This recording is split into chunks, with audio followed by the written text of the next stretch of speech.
এই মুহূর্তে ইসরায়েল এবং হামাসের মধ্যে আবারও যুদ্ধ শুরু হয়েছে। আপনারা জানেন যে মাত্র কিছুদিন আগেই ডোনাল্ড ট্রাম্প ইজিপ্টের শার্ম এল শেখে একটা শান্তি চুক্তি করেছিলেন এবং সেখানে বিশ্বের বেশিরভাগ দেশের লিডাররা উপস্থিত ছিলেন, কিন্তু উপস্থিত ছিল না ইসরায়েলের প্রতিনিধিরা এবং হামাসের প্রতিনিধিরা।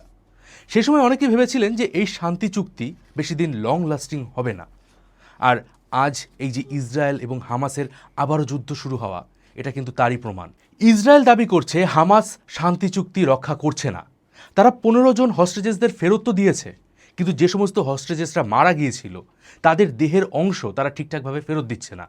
অন্যদিকে হামাস বলছে যে আমরা আগে থেকেই জানতাম ইসরায়েল কোনো না কোনো একটা বাহানা খুঁজবে আবারও আমাদের উপর আক্রমণ করার।